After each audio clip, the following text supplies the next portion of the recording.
Hi viewers, welcome to filmy beat. నేను మీ Anusha. Telugu cinema ఇండస్ట్రీలో ఎవరు చెరపలేని పేరు మెగాస్టార్ చిరంజీవి. ఎందుకంటే ఆయన సినిమాలు కానీ అలాగే ఆయన చేసిన సేవా కార్యక్రమాలు కానీ ఎనలేనివి. అయితే మెగాస్టార్ చిరంజీవికి ఎన్నో అవార్డులు ఎన్నో పురస్కారాలు వచ్చాయి మనకు తెలుసు. అయితే తాజాగా ఆయనకి ఒక అవార్డు వచ్చింది. అంతకన్నా ముందు చిరు పాలిటిక్స్లో కూడా ఎంటర్ అయ్యారు మనకు తెలుసు. కానీ చిరు వ్యక్తిత్వానికి పాలిటిక్స్కి అంత సరిపడలేదు. అందుకే మళ్ళీ ఆయన సినిమాల్లోకి మళ్ళీ రీఎంట్రీ ఇవ్వడం, మళ్ళీ ఇప్పుడు సినిమాల్లో కొనసాగడం మనం చూస్తున్నాం. అలాగే ఆయన సేవా కార్యక్రమాలు కూడా ఆ విధంగానే కొనసాగిస్తున్నారు. అయితే తాజాగా చిరుకి వచ్చిన ఒక పురస్కారం గురించి మనం మాట్లాడుకుంటే, సాంస్కృతిక నాయకత్వం ద్వారా ప్రజాసేవల్లో అత్యుత్తమ ప్రతిభ కనపరిచినందుకు గాను 2025 మార్చి 19 అంటే రేపు యూకేలో పార్లమెంట్లోని హౌస్ ఆఫ్ కామన్స్లో లైఫ్ టైమ్ అచీవ్మెంట్ అవార్డుతో చిరుని సత్కరించనున్నారు. అయితే బ్రిడ్జ్ ఇండియా సంస్థ ఈ పురస్కారం చిరుకి ఇవ్వనుందనమాట. ఈ నేపథ్యంలో ఇప్పటికే చిరంజీవి లండన్ చేరుకోవడం జరిగింది. అయితే చిరుకి అవార్డులు కొత్త కాదు, పురస్కారాలు కొత్త కాదు. అయితే ఎన్నో రకాల ఘనతలు ఆయన సాధించారు. ఆయన సాధించిన ఘనతల్లో కొన్ని విషయాలు ఈరోజు మనం మాట్లాడుకుంటే, ఫస్ట్ వచ్చి ఒక పర్సనల్ వెబ్సైట్ కలిగిన తొలి భారతీయ నటుడు మెగాస్టార్ చిరంజీవి. అలాగే ఆస్కార్ వేడుక 1987లో జరిగితే దానికి అతిథిగా చిరంజీవికి ఆహ్వానం వచ్చింది. అది కూడా తొలి దక్షిణాది నటుడు మెగాస్టార్ చిరంజీవి. అంటే మనకి దక్షిణాది నటులు అంటే తెలుగు, తమిళం, మలయాళం, కన్నడ 4 ఇండస్ట్రీలలో మొదటిసారి ఆస్కార్ అవార్డుల ఫంక్షన్కి ఆహ్వానం వచ్చింది మెగాస్టార్ చిరంజీవికి అనమాట.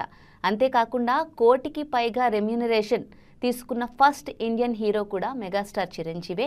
అది కూడా 1992లోనే. అంతేకాకుండా 1999 నుంచి 2000 ఆర్థిక సంవత్సరంలో అత్యధిక పన్ను కట్టిన హీరో ఎవరైనా ఉన్నారు అంటే అది చిరంజీవి. అది కాకుండా 10 కోట్లు కలెక్షన్స్ సాధించిన తొలి తెలుగు చిత్రం చిరంజీవిదే. అది కూడా ఘరానా మొగుడు. అంతేకాదు, తర్వాత ఇంద్రాతో అదే రికార్డును తన రికార్డుతోనే మళ్ళీ బ్రేక్ చేసుకున్నారు. ఇంద్రా సినిమాకి 30 కోట్ల రూపాయలు వచ్చాయి. అది కూడా ఫస్ట్ తెలుగు మూవీ అనమాట. 30 కోట్ల కలెక్షన్స్ సాధించిన సినిమా. అంతేకాదు, రష్యన్లోని డబ్ అయిన తొలి తెలుగు చిత్రం చిరుదే. అది స్వయం కృషి. మనకు తెలుసు ఆ సినిమా ఎంత బాగుంటుందో కూడా అందరికీ తెలుసు. 1980 నుంచి 83 3 సంవత్సరాల్లో 14 చిత్రాలు విడుదలయ్యాయి చిరంజీవి. అయితే ఇంతకుముందు ఎప్పుడు ఎవరి చిత్రాలు అలా రిలీజ్ అవ్వలేదా అంటే, అంతకు ముందు జనరేషన్ అంటే ఎన్టీఆర్, ఏఎన్ఆర్, సూపర్ స్టార్ కృష్ణ జనరేషన్లో సంవత్సరానికే చాలా సినిమాలు అయ్యేవి. కానీ చిరు జనరేషన్కి వచ్చేటప్పటికి ఇది కాస్త ఈ సంఖ్య తగ్గింది.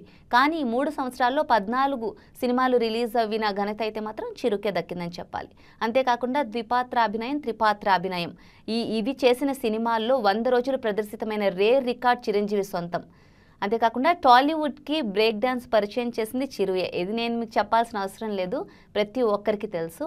అలాగే Padma Vibhushan, Padma Bhushan, ANR national award, Guinness book of world records తదితర పురస్కారాలు ఎన్నో చిరంజీవికి దక్కాయి. ఇప్పుడు తాజాగా లండన్లో లైఫ్ టైమ్ అచీవ్మెంట్ అవార్డు అయితే చిరు అందుకోబోతున్నారు. చిరు లండన్ చేరుకున్నారు.